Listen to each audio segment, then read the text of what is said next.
하나님이 세상을 너무나 사랑하셔서 독생자 아들을 아끼지 아니하시고 물과 피를 흘려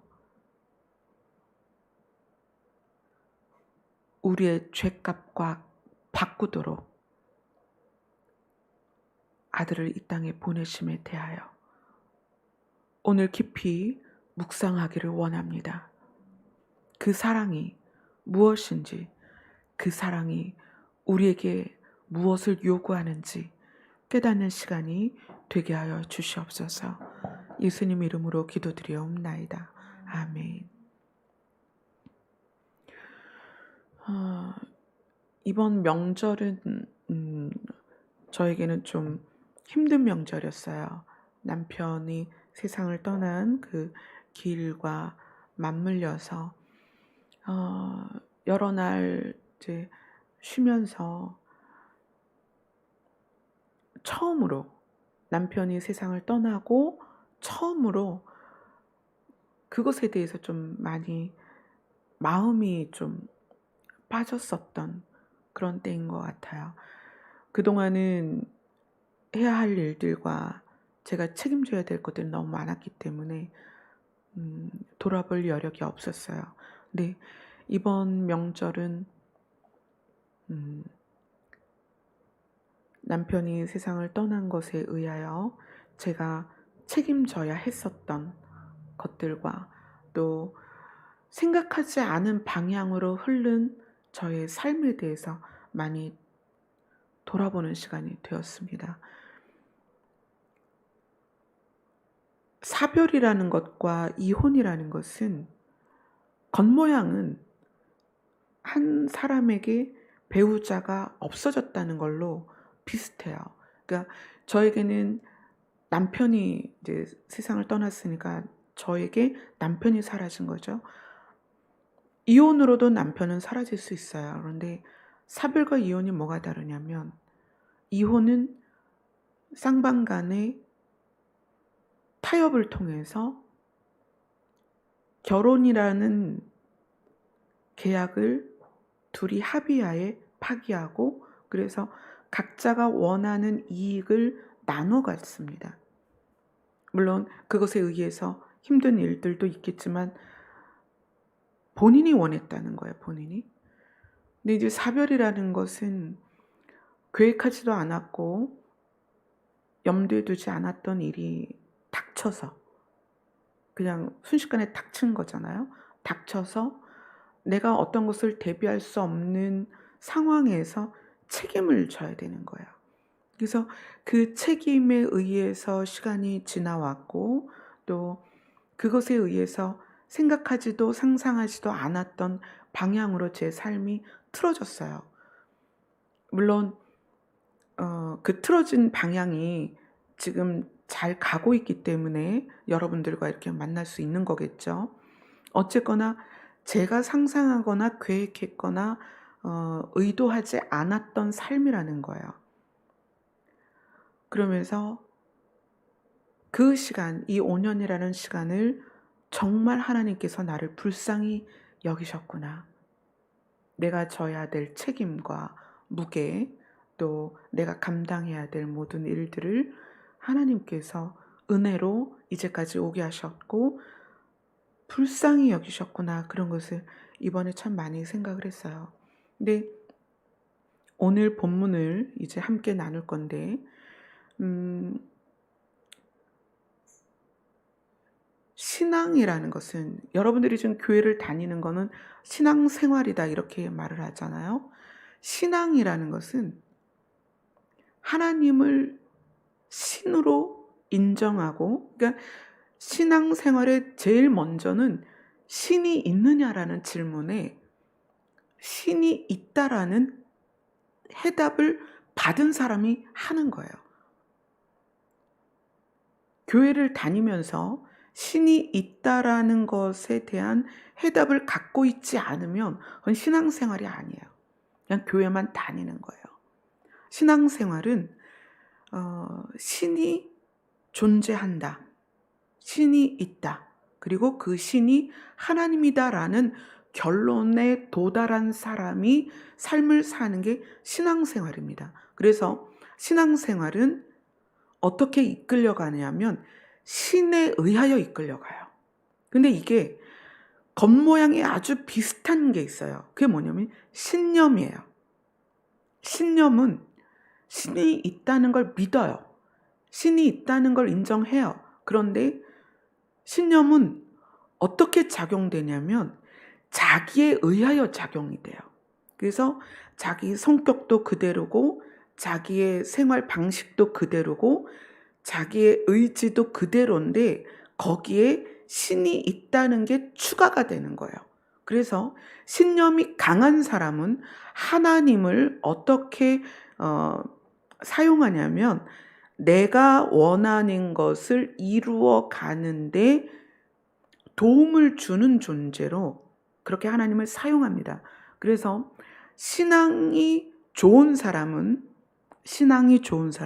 성품이 바뀝니다. 왜냐하면 하나님에 의하여 이끌려가기 때문에. 진짜 신앙인은 착해질 수밖에 없어요. 진짜 신앙인은 겸손해질 수밖에 없습니다.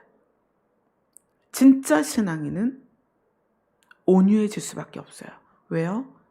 신을 인정했고 그 신을 향하여 가고 그 신이 요구하는 것을 따라가기 때문에 성품이 바뀔 수밖에 없다는 거예요. 그런데 신념이 강한 사람이 신을 믿으면 그 신을 자기 신념을 돕는 존재로 받아들인단 말이에요. 그래서 겉모양은 정말 신앙생활을 잘하는 것 같아요. 교회도 절대 안 빠지고요. 교회에서 봉사도 정말 잘하고요. 헌금 꼬박꼬박 해가지고 철저하게 하고요. 큰일 나죠. 주일날 어디 가는 것도 큰일 나죠. 겉모양은 정말 신앙이 좋은 것 같지만 그것이 신앙이 아니라 신념일 때는 아주 고집스러워요. 그 고집스러움이 타인을 고통스럽게 할 정도로 고집스러워요. 그래서 우리는 내가 가지고 있는 것이 신념인가 신앙인가 이거를 구분을 해야 됩니다. 여러분 겉모양은요 거의 다 비슷비슷해요. 종교생활, 신념, 신앙 다 비슷비슷합니다. 그런데 차이는 어디에서 드러나느냐? 성품에서 드러난다는 거예요. 신념이 강한 사람들은요 장로도 되고 권사도 되고 목사도 됩니다. 그런데 가정 안에서 본의 안 돼요. 가족들이 존경하지 않습니다. 왜냐하면 그의 굳은 마음, 단단한 마음이 가족들에게 상처를 주기 때문에 그래요. 그러나 신앙이 좋은 사람은 비록 장로가 못되고 권사가 못되고 목회자가 못되고 아무것도 못해도 신앙이 좋은 사람은 가족들에게 존중을 받습니다. 왜냐하면 그의 성품이 가족을 사랑하기 때문에 그래요. 처음엔 그러지 않았어도 신앙생활을 하면서 그렇게 바뀐다는 거예요. 그래서 우리가 교회를 몇 년을 다녔느냐가 중요한 게 아니에요. 내가 교회에서 어떤 직분을 가지고 있느냐가 중요한 게 아니란 말이에요. 진짜 신앙이냐? 진짜 신을 인정하느냐? 진짜 신의 뜻을 알고 있느냐? 진짜 그 신의 요구를 따라가고 있느냐? 진짜 신이 누구인지를 알고 있느냐? 이게 중요하다는 거예요. 가끔씩 저에게 성경의 해석의 차이, 그걸 이제 저에게 왜 그렇게 해석하느냐 또는 당신은 어떤 신학을 추구하느냐 또는 나는 이런 해석을 따라가는데 왜 이 교회는 이런 해석을 따라가느냐, 그것으로 저에게 문제를 제기하는 분들이 종종 있습니다. 목사님이 이렇게 해석을 따라가지 않으면 나는 이 교회 다닐 수 없습니다 라고 말하는 분들도 있습니다. 저는 성경의 해석을 고집스럽게 주장하지 않았으면 좋겠습니다. 뭐에서부터 출발해야 되냐면 하나님이 누구신가부터 출발했으면 좋겠어요. 그것에서 출발하지 않고 성경의 해석이 신념이 돼서 그렇게 해석하지 않으면 다 잘못됐다라고 보는 그런 고집스러움을 좀 내려놨으면 좋겠어요. 자, 오늘 본문으로 가겠습니다. 사도행전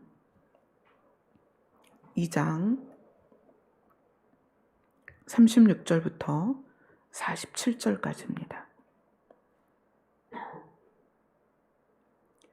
사도행전 2장 36절부터 47절까지입니다. 같이 읽겠습니다. 시작. 그런즉 이스라엘 온 집은 확실히 알지니 너희가 십자가에 못 박은 이 예수를 하나님이 주와 그리스도가 되게 하셨느니라 하니라. 그들이 이 말을 듣고 마음에 찔려 베드로와 다른 사도들에게 물어 이르되 형제들아 우리가 어찌할꼬 하거늘. 베드로가 이르되 너희가 회개하여 각각 예수 그리스도의 이름으로 세례를 받고 죄 사함을 받으라. 그리하면 성령의 선물을 받으리니 이 약속은 너희와 너희 자녀와 모든 먼데 사람 곧 주 우리 하나님이 얼마든지 부르시는 자들에게 하신 것이라 하고 또 여러 말로 확증하며 권하여 이르되 너희가 이 패역한 세대에서 구원을 받으라 하니 그 말을 받은 사람들은 세례를 받음에 이날에 신도의 수가 3,000이나 더하더라. 그들이 사도의 가르침을 받아 서로 교제하고 떡을 떼며 오로지 기도하기를 힘쓰니라. 사람마다 두려워하는데 사도들로 말미암아 기사와 표적이 많이 나타나니 믿는 사람이 다 함께 있어 모든 물건을 서로 통용하고 또 재산과 소유를 팔아 각 사람의 필요를 따라 나눠주며 날마다 마음을 같이하여 성전에 모이기를 힘쓰고 집에서 떡을 떼며 기쁨과 순전한 마음으로 음식을 먹고 하나님을 찬미하며 또 온 백성에게 칭송을 받으니 주께서 구원받는 사람을 날마다 더하게 하시니라. 아멘. 베드로의 순결한 복음을 들은 사람들이 그 삶이 어떻게 바뀌었느냐? 자기의 재산을 다 팔아서 그것을 공동체 안에 필요를 따라서 사람들에게 나누어 주기 시작을 합니다. 그래서 다른 성경에서는 그 공동체 안에 가난한 사람이 하나도 없었더라. 이렇게 이야기를 해요. 복음의 능력은 자기의 필요가 아니라 타인의 필요를 보게 합니다. 복음의 능력은 타인의 필요를 보면서 원인을 추궁하지 않습니다. 그게 복음의 능력이에요. 우리는 가난한 사람들에 대해서 원인을 봅니다. 너가 왜 가난하냐? 이러이러해서 가난하다. 너에게 왜 질병이 왔느냐? 이러이러해서 질병이 왔다. 그래서 결과에 대하여 원인을 대입을 해서 무엇이 합리화가 되냐면 그가 가난한 것과 병든 것에 대하여 합당하다고 여기는 거예요.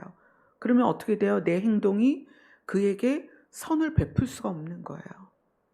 내 순결한 복음은, 진짜 복음은 각 사람의 필요가 눈에 보이고 그리고 그들에게 어떤 마음을 갖는다? 불쌍한 마음을 갖는 거예요.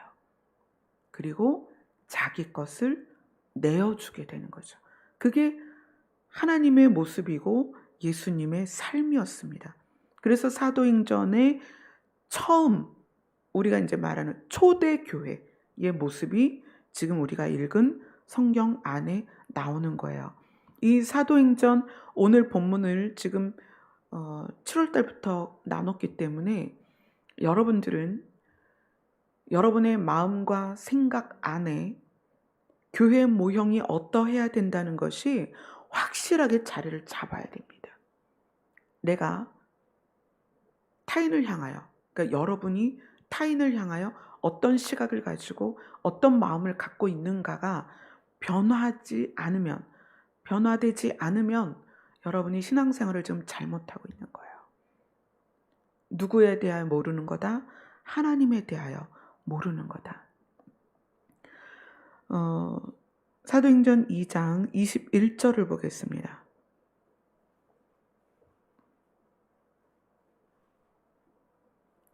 같이 읽겠습니다. 시작.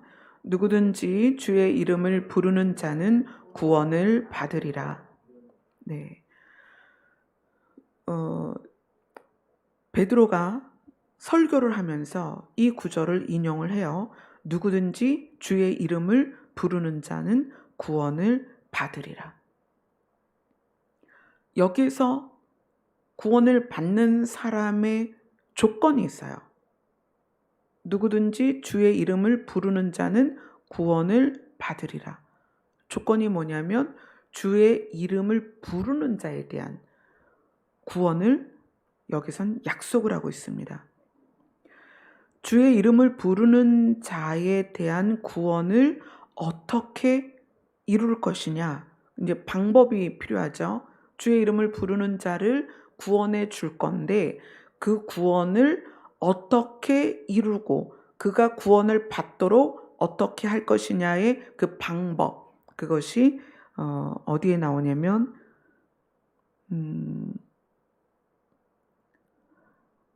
우리가 지금 읽은 사도행전 2장 38절 39절입니다.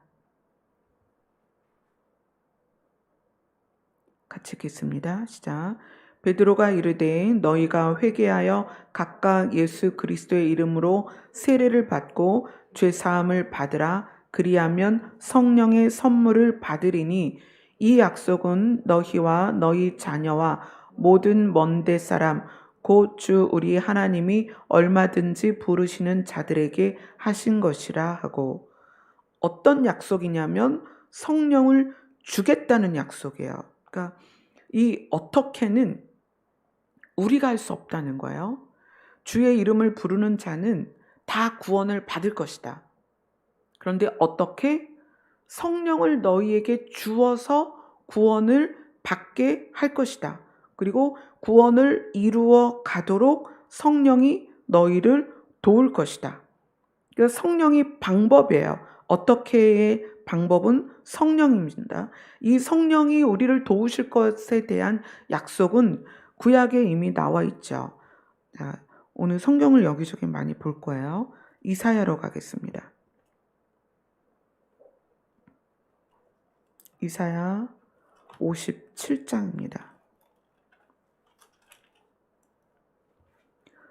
구약성경 1038페이지입니다. 이사야 57장 14절부터 19절까지입니다.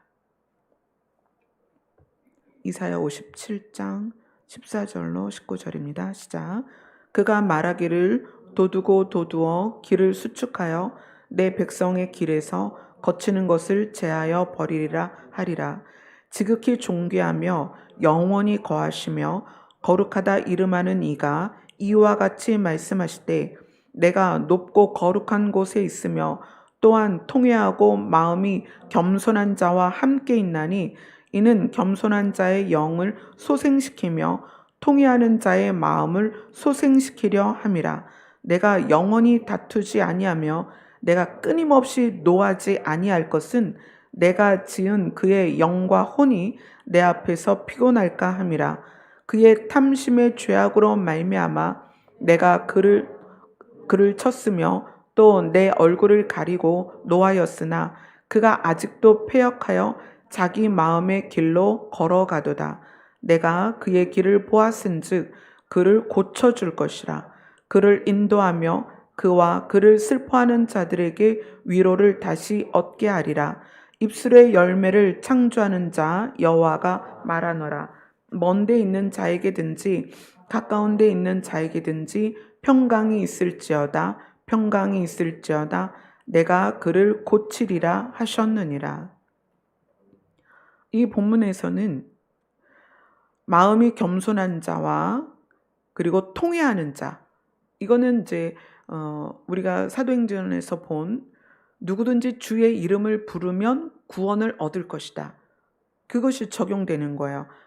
마음이 겸손하고 통회하는 자라는 것은 본인이 본인의 힘으로 살 수 없고 할 수 없는 연약한 그런 상태에서 누구를 부르냐면 여호와를 부르는 거예요.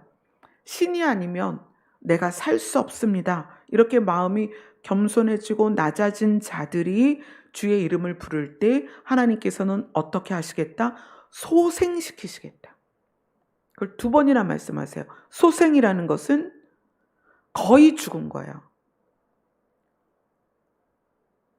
거의 죽어서 살아날 가망성이 없는 상태를 다시 살리는 것입니다. 그게 소생시키는 거예요. 하나님께서는 그들을 소생시키겠다. 그 다음에 또 쭉 보면 여전히 그들이 죄악의 길로 가고 있는데 하나님이 그걸 보십니다. 그런데도 하나님이 뭐를 결심하시냐면 내가 그의 길을 보았다.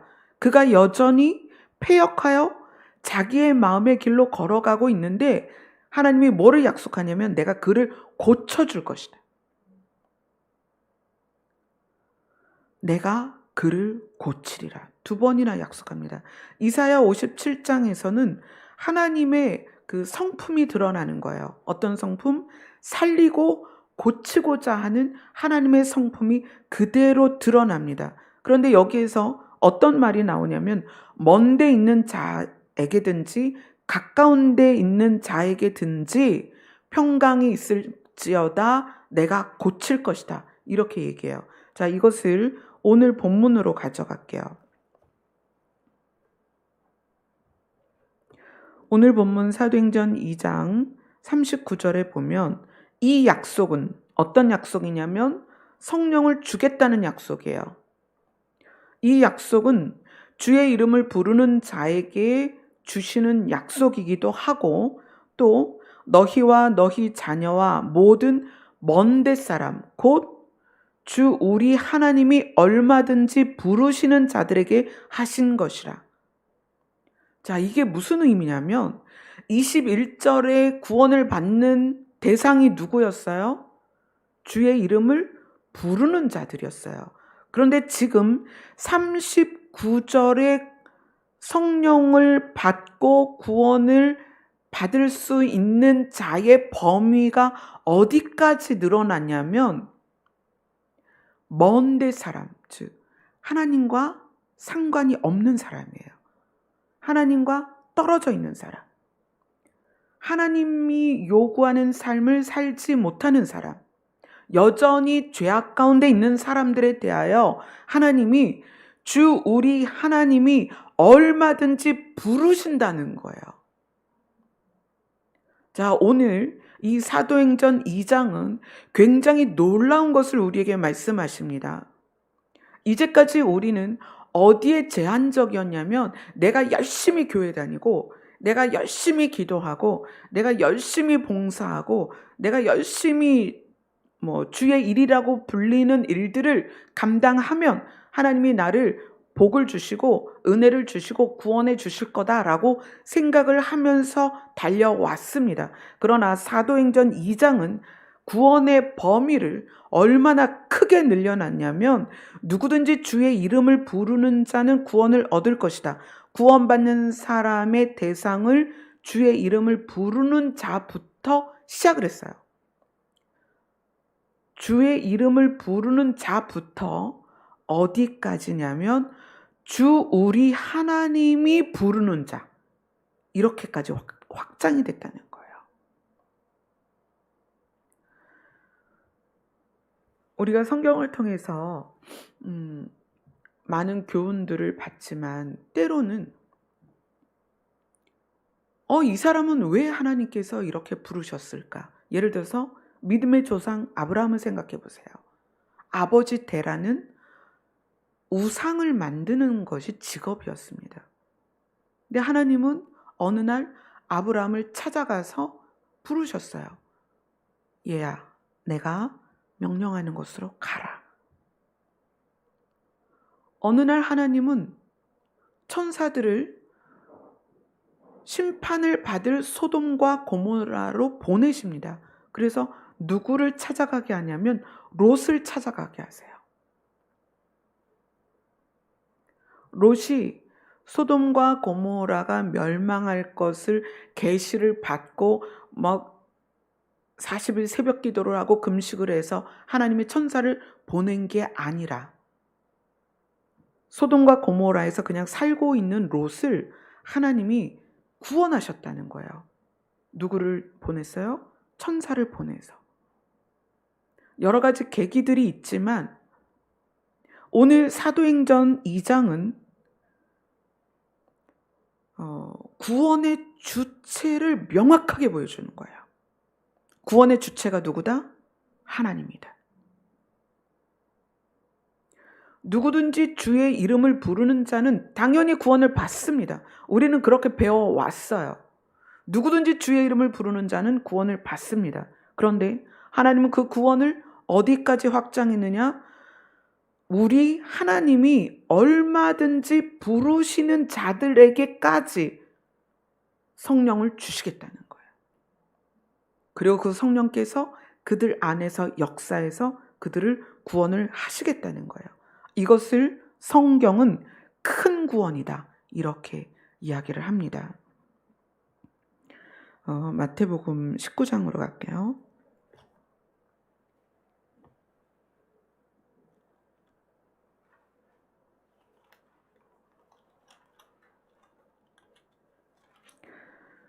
마태복음 19장 23절부터 26절까지입니다. 같이 읽겠습니다. 시작. 예수께서 제자들에게 이르시되 내가 진실로 너희에게 이르노니 부자는 천국에 들어가기가 어려우니라. 다시 너희에게 말하노니 낙타가 바늘 귀로 들어가는 것이 부자가 하나님의 나라에 들어가는 것보다 쉬우니라 하시니 제자들이 듣고 몹시 놀라 이르되 그렇다면 누가 구원을 얻을 수 있으리이까? 예수께서 그들을 보시며 이르시되 사람으로는 할 수 없으나 하나님으로서는 다 하실 수 있느니라. 초대교회 성도와 대조적으로 비교되는 무리가 누구냐면 부자입니다. 초대교회 성도들은 성도, 타인의 필요를 보고 마음이 움직여서 자기 재산을 내놓는 거예요. 그리고 사도들에게 이것을 팔아서 저들을 도와줬으면 좋겠다. 그래서 사도들은 그것을 팔아서 그들의 필요를 따라 어떤 사람에게 100만 원이 필요하면 100만 원을, 어떤 사람에게 5만 원이 필요하면 5만 원을 이렇게 필요를 따라 나누어 주었고 그들 안에 가난한 자가 없었다. 또 반대로 부자도 없었다는 얘기예요. 그죠? 근데 오늘 이 마태복음에서 제자들이 예수님의 말씀을 듣습니다. 부자는 천국에 들어가기가 어렵다. 왜냐하면 부자에게서의 가치관은 재물로 만족을 느끼는 가치관이란 말이에요. 그러니까 일생을 재물을 모으는 거예요. 그런 부자에게 구원이 적용될 수가 없다는 거죠. 그래서 예수님은 부자는 하나님 나라 들어가는 게 너무 어렵다. 낙타가 바늘 구멍으로 들어가는 것보다 어렵다. 이렇게 얘기를 해요. 그러니까 제자들이 이제 걱정이 됩니다. 야, 그러면 세상의 사람들이 다 돈을 추구하고 부자가 되기를 원하고 또 제자들 중에는 부자들이 있었습니다. 의사가 있었고, 그렇죠? 그러면 어떻게 하냐는 거예요. 얼마나 걱정이 되면 이렇게 묻습니다. 아니, 그러면 예수님, 누가 구원을 받을 수 있겠습니까? 우리는 다 욕심이 있고, 우리는 다 탐심이 있고, 우리는 다 자기를 사랑하고, 우리는 다 자기를 위하여 사는데 누가 구원을 받을 수 있습니까? 그랬더니 예수님께서 사람은 할 수 없다. 그러나 하나님은 하실 수 있다. 이렇게 말씀하세요. 그래서 하나님이 하실 수 있다는 것이 어떤 거냐면 주의 이름을 부르는 자부터 하나님이 구원하고자 하는 자들까지 그들에게 하나님께서 성령을 주셔서 구원받게끔 인도를 하신다는 거예요. 그것이 큰 구원입니다. 이것이 실제로 이해가 나타납니다. 자, 누가복음으로 갈게요.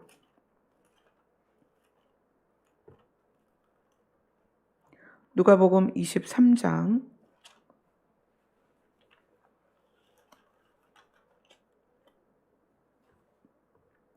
39절부터 보겠습니다.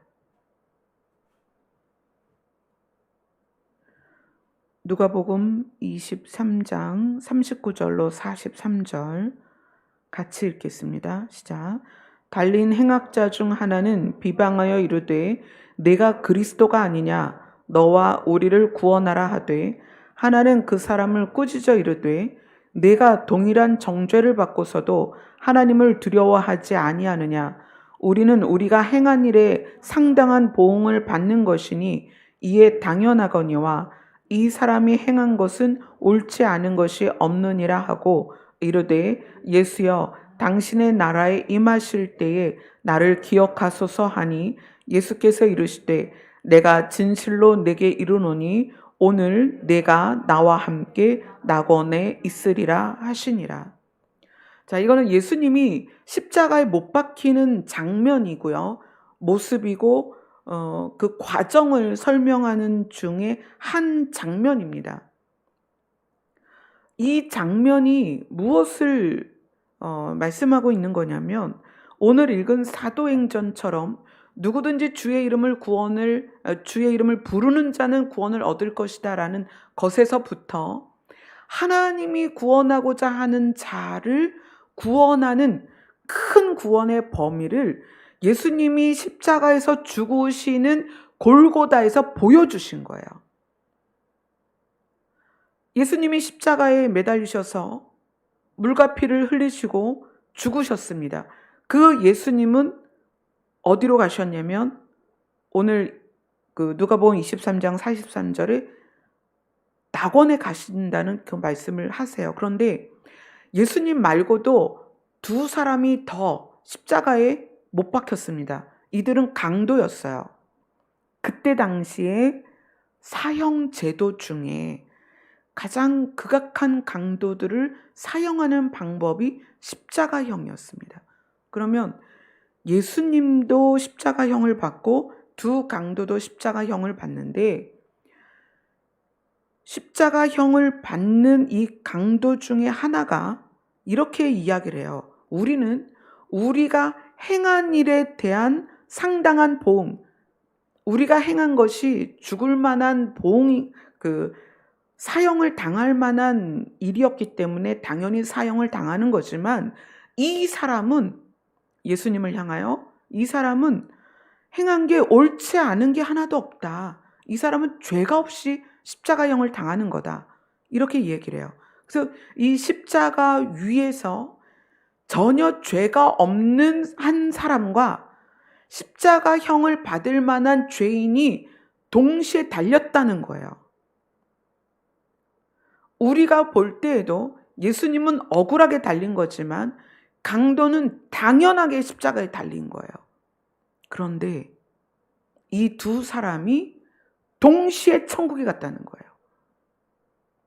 여러분 그걸 이해하실 수 있겠어요?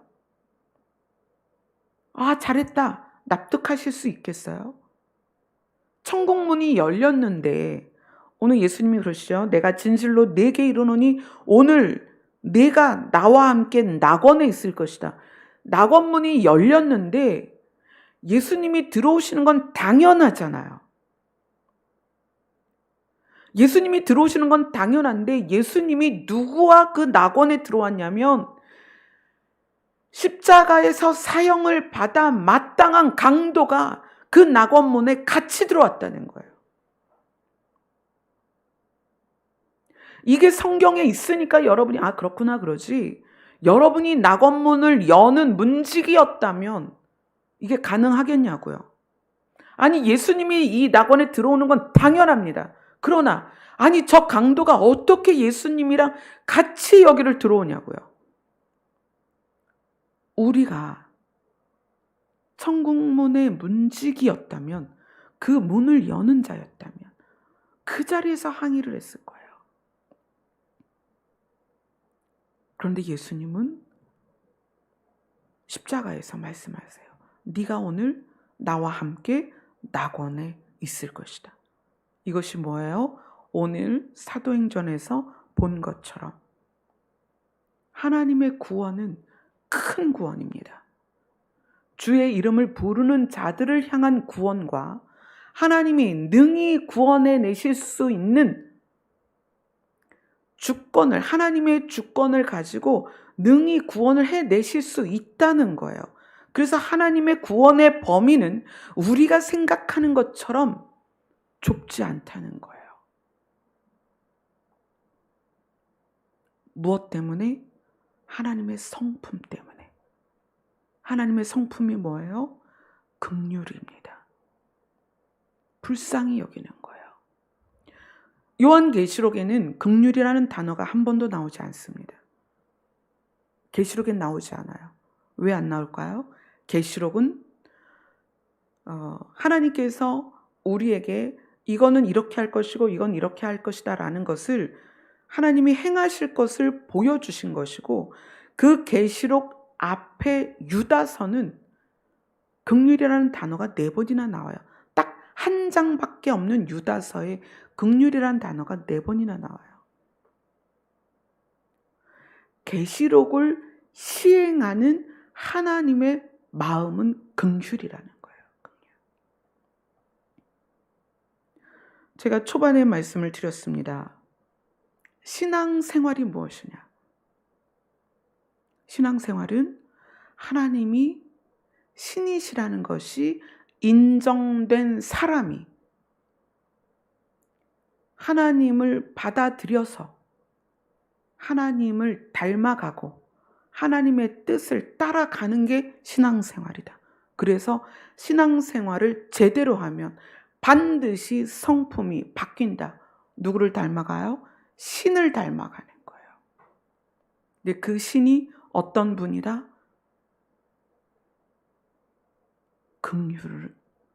긍휼이 많은 분이다. 우리를 불쌍히 여기는 분이다. 우리 호세아 6장 6절로 갑니다. 구약 성경 1262페이지.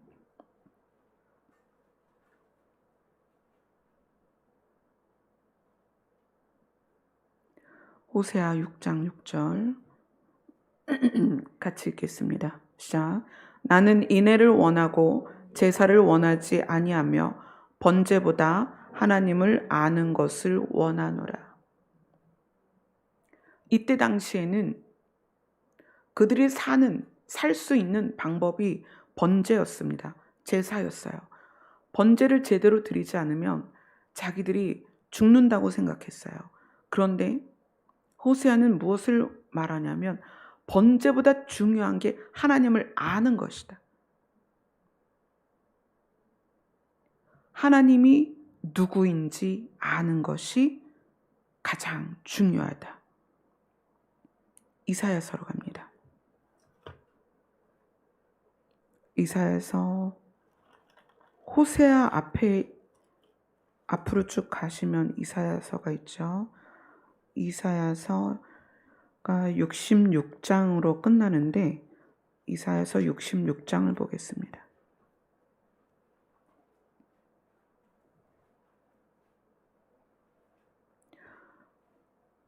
구약성경 1048페이지입니다. 이사야서 66장 1절로 2절입니다. 이사야가 쓴 책을 마무리하는 66장 1절 2절을 이렇게 썼습니다. 같이 읽겠습니다. 시작. 여호와께서 이와 같이 말씀하시되 하늘은 나의 보좌여 땅은 나의 발판이니 너희가 나를 위하여 무슨 집을 지으랴? 내가 안식할 처소가 어디랴? 나 여호와가 말하노라. 내 손이 이 모든 것을 지었으며 그들이 생겼느니라.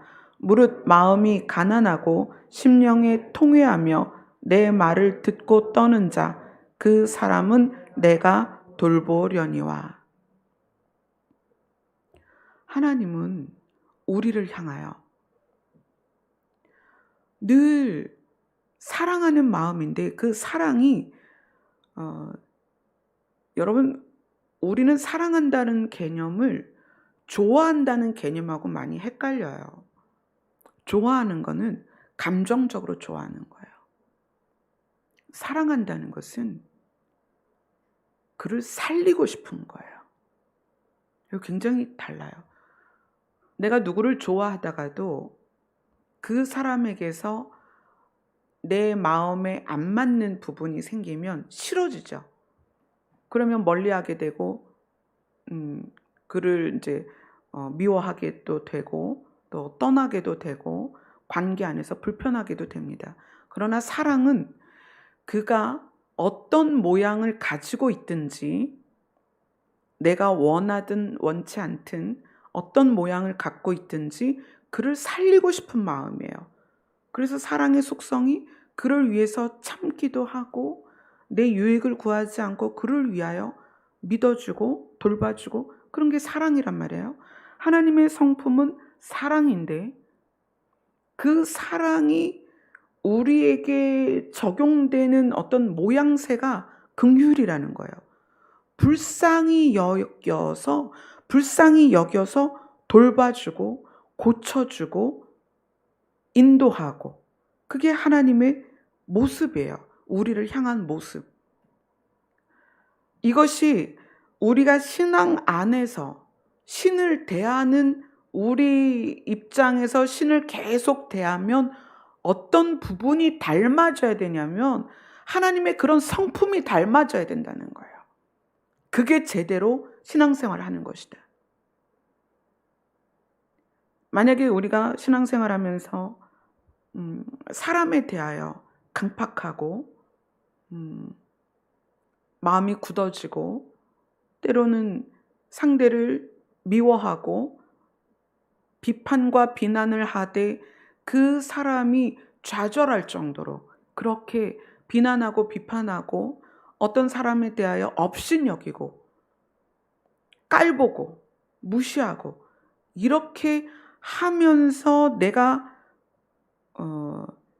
신앙생활을 잘하고 있다고 생각하면 거기서 멈춰야 돼요.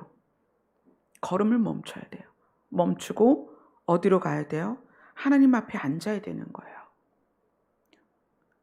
내가 할 수 없다면 하나님이 나를 바꿔주시기를 아까 읽은 성경에서 그랬잖아요. 어떻게 하시겠다? 고치겠다. 너희가 너희들의 그 패역한 마음 그대로 달려가고 있다면 내가 너희를 고치겠다. 누가 고쳐요? 하나님이 고치세요. 그럼 어떻게 해야 돼요? 우리가 하나님 앞에 앉아 있어야 되는 거예요. 나를 고치소서 하고 하나님 앞에 앉아야 됩니다. 제가 여러분을 고치는 게 아니에요. 제가 설교를 유능하게 잘해서 여러분을 고치거나 또 여러분을 성화시켜서 더 하나님 앞에 잘 구별된 자로 바뀌도록 그런 저는 그렇게 할 수가 없어요. 누가 한다? 하나님이 하신다. 하나님이 고치신다. 그래서 주의 이름을 부르는 자들부터 해서 하나님이 고치기로 작정해서 부르는 자들까지 하나님은 그들에게 성령을 부으셔서 그들을 어떻게 구원해 가십니다. 그게 하나님이세요. 왜? 하나님이 우리를 불쌍히 여기시기 때문에. 하나님의 입장에서는 우리를 향한 마음이 늘 불쌍히 여기는 마음이에요. 제가 아까도 말씀드렸듯이 저의 5년의 시간이 돌아와 보니까 이렇게 돌이켜 보니까 하나님이 나를 불쌍히 여기는 시간이셨구나. 정말 하나님께서 나를 불쌍하게 보셨구나. 그런데 그 불쌍히 여김이 하나님의 성품이기 때문에 여기에 있는 모두에게 적용된다는 거예요.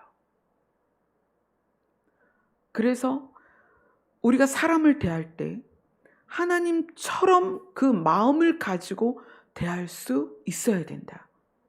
그것이 신학을 뛰어넘는 것입니다. 우리는 성경을 어떻게 해석하느냐? 무슨 파냐? 교단이 어디냐? 이런 걸 가지고 조밀하게 쪼개서 네 편 내 편 나눠서 야 니네가 그래서 구원받겠냐? 너무 쉽게 얘기해요. 구원의 주체는 하나님이십니다. 우리는 누구에게도 함부로 그렇게 말할 수 없어요. 하나님은 어느 날 낙원의 문을 열고 죄가 하나도 없으신 예수 그리스도와 마땅히 그 보응을 받는 강도를 동시에 낙원에 입장시키셨어요. 그것이 하나님의 큰 구원입니다. 이것을 여러분 기억하세요. 사람을 대할 때 여러분의 기준으로 대하지 마세요. 하나님의 기준은 예수 그리스도와 강도를 동일하게 동시에 낙원으로 부르셨다. 이런 분이 하나님이십니다. 무엇 때문에? 불쌍히 여기는 마음. 그것이 하나님의 성품이라는 거예요. 앞으로 이제 사도행전 본문을 다음 주에 또 할 수 있는지는 모르겠어요. 이 사도행전 본문이 오늘 끝날지 한 번 더 하게 될지는 모르겠습니다. 여러분들이 하나님을 아는 것은 신학으로 아는 게 아닙니다. 하나님 앞에서 하나님의 성품을 아셔야 됩니다. 하나님을 아는 것은 지식으로 들어가지 않습니다. 하나님을 아는 것은 여러분의 마음으로 들어가는 거예요. 그래서 날마다 지식의 양을 검사하지 말고 우리의 마음을 조사하세요. 마음을 살피세요. 마음의 변화가 어떻게 되어가고 있는지, 그것이 우리가 신앙생활을 잘하고 있는지 잘못하고 있는지를 보여주는 바로미터가 될 것입니다. 아멘. 기도하겠습니다.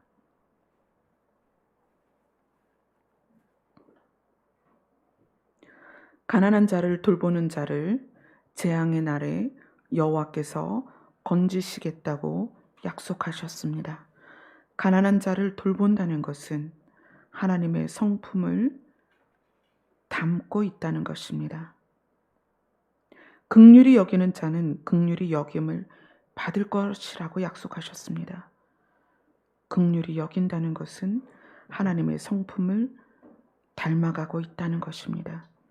우리가 신앙생활을 한다고 하면서 하나님을 닮아가지 않는다면 우리는 이제 걸음을 멈추고 하나님을 보아야 합니다. 하나님이 어떤 분인지 하나님을 다시 배워야 합니다. 날로 사나워지고 날로 거칠어지는 이 땅에서 하나님의 성품으로 살아가는 우리가 되게 하여 주시옵소서. 예수님 이름으로 기도드리옵나이다. 아멘.